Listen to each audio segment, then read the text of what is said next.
thought I knew what Bryce Canyon was the second I saw it. I was wrong. Standing at Inspiration Point, surrounded by people from all over the world, I felt that familiar urge to pull away. Too noisy, too many cameras,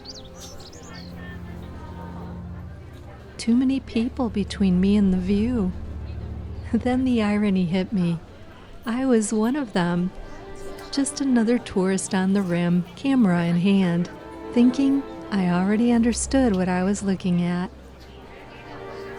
Turns out, I had no idea. Walking with visitors from around the world, I found myself wondering what had brought us all to this spot. At first, the answer felt obvious. We all came for the same view. Thousands of hoodoos stretching toward the horizon. Beautiful, unique, extraordinary.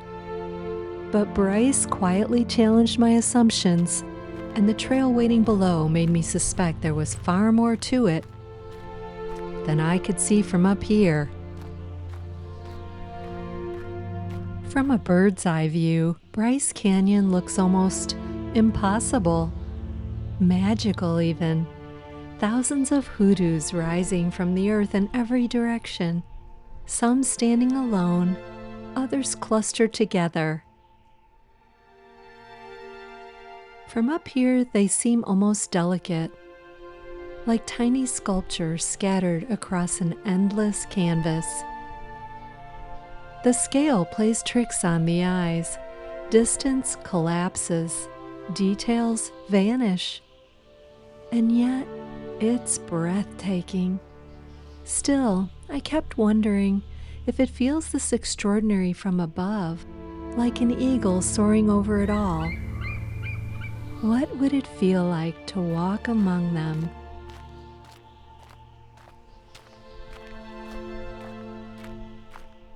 The trail answered that question almost immediately.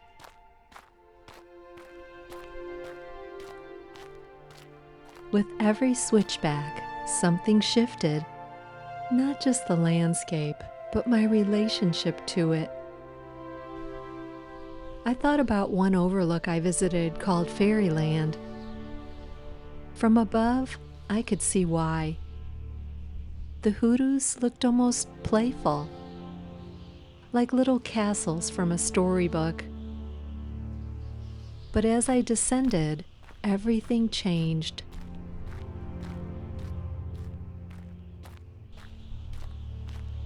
The towers grew taller.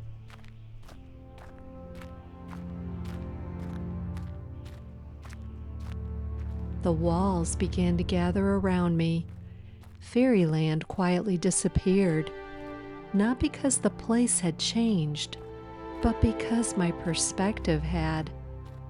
What looked small and whimsical from a distance now felt immense. The closer I got, the less sure I became that I understood what I was actually seeing. And that raised another question. How does a place like this even exist? Standing among the hoodoos, I kept circling that same quiet question. How does a landscape end up looking like this? The answer surprised me with its quiet relentlessness. This place sits at an elevation where the temperature swings above and below freezing more than 170 nights a year, often in the same day.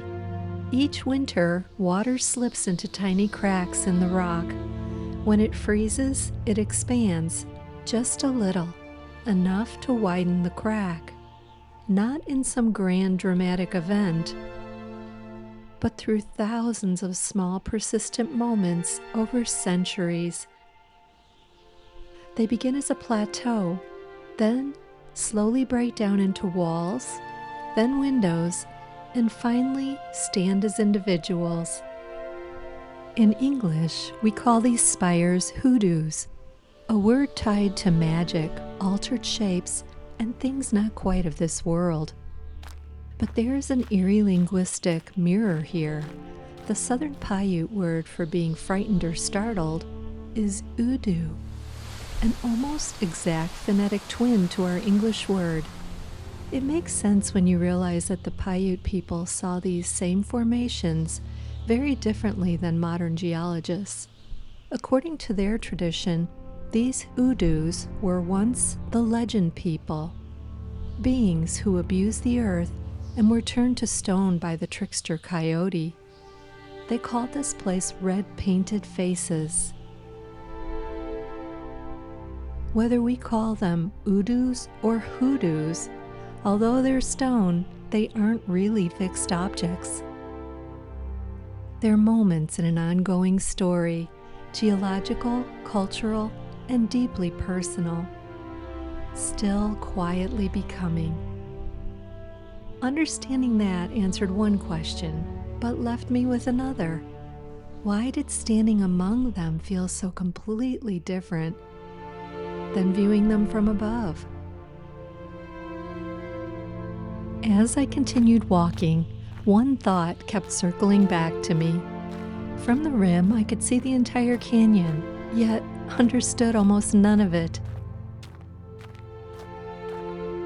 Down here among the hoodoos, I could touch the texture of the stone and watch life clinging to impossible places. But I lost the larger shape of things. It struck me that some truths might only reveal themselves when I hold both views, the eagle's wide sweep, the ant's close attention. Too much distance and the details disappear. Too much closeness and the pattern fades.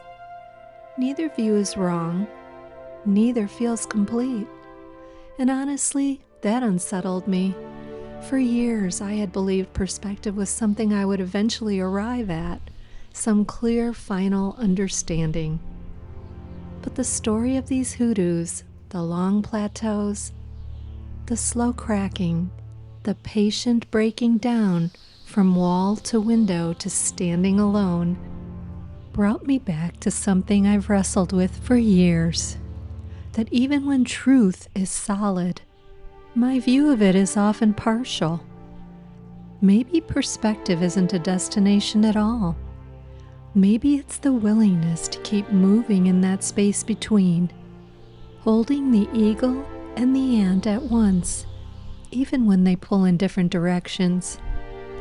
I'm still not sure, but I'm beginning to suspect that wonder lives somewhere in that space, in staying open to the possibility that there's always more to the story than I can see. Eventually, I hiked back up the trail to the rim. Step by step, the larger picture returned, but I wasn't seeing the same canyon I saw that morning. Somehow, holding both perspectives together made the landscape feel richer than either view alone. Bryce didn't answer my questions. If anything, it gave me a few more, because it reminded me that there is always more to discover, more to see, more to understand, more to wonder about. What do you think? Come wonder with me.